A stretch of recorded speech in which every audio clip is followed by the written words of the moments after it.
motto dalam berbisnis adalah tidak ada elevator to success. Sehingga kita harus menaiki anak tangga step by step. Dalam artian tidak ada sukses yang instan, semua harus dimulai dan harus melalui proses yang berdarah-darah hingga akhirnya bisa berhasil. Jadi lakukan, kemudian benahi sambil jalan.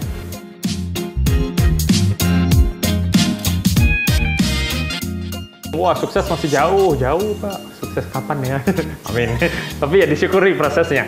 Dalam artian begini, tidak pernah puas, tapi mensyukuri selalu hasil yang sudah diterima dan open-minded.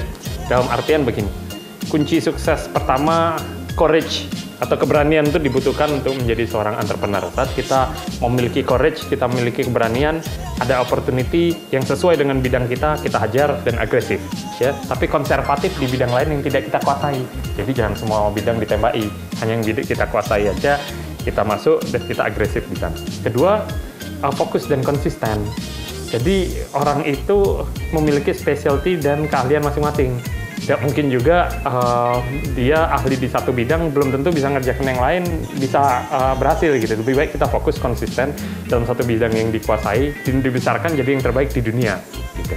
Nah, yang ketiga adalah network atau jaringan. Saat kita memiliki network, kenal dengan siapa, kemudian membuka akses informasi, itu akan membuka pintu rezeki dan peluang-peluang baru yang tanpa kita sadari itu menjadi satu opportunity untuk membangun dan membesarkan bisnis supaya lebih bermanfaat buat orang banyak.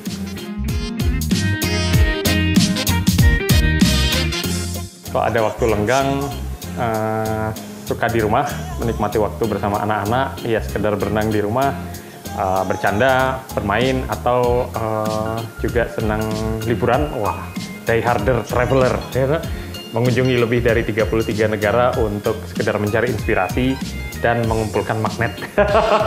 Jadi di situ ide-ide itu datangnya macam-macam. Salah satunya jalan-jalan, karena saya hobi jalan-jalan, mengajak istri dan anak saya jalan-jalan. Itu sebenarnya bukan sekedar untuk refreshing dan selfie saja, tapi juga mencari ide-ide inspirasi baru. Apa yang bisa kita terapin di bisnis kita, yang lagi happening di masing-masing negara apa ya, yang kemudian begitu kita terapin, terus melakukan improvement, itu sebagai bentuk inovasi juga. Jadi biaya sekolah juga. Jadi ya itu, hobi saya adalah spend time with family. Second adalah traveling, die-harder traveler.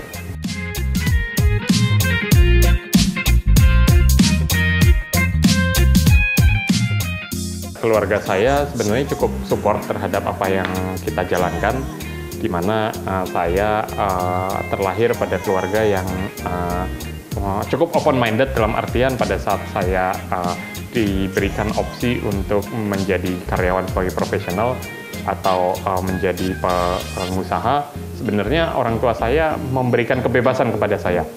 Walaupun tentu mereka ingin menginginkan yang terbaik, gitu, kepastian yang lebih baik. Sehingga pada saat saya jadi pengusaha pun, begitu saya mendapat dukungan, mendapatkan doa restu dari ibu saya, ya hasilnya pun jadi semakin terbuka pintu rezekinya gitu. Jadi ya kuncinya adalah mendapatkan dukungan dan doa restu dari ibu.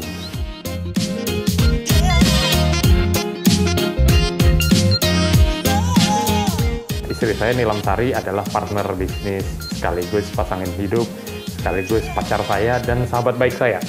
Sehingga ya kami sama-sama membangun bisnis ini from zero sebagai couplepreneurs yang kemudian pada titik sekarang kita sudah tahu porsi dan capacity masing-masing.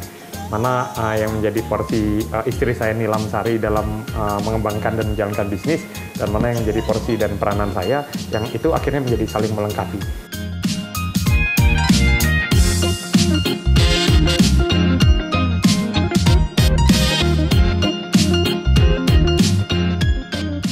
Ya, mereka ditanamkan jiwa entrepreneurship-nya.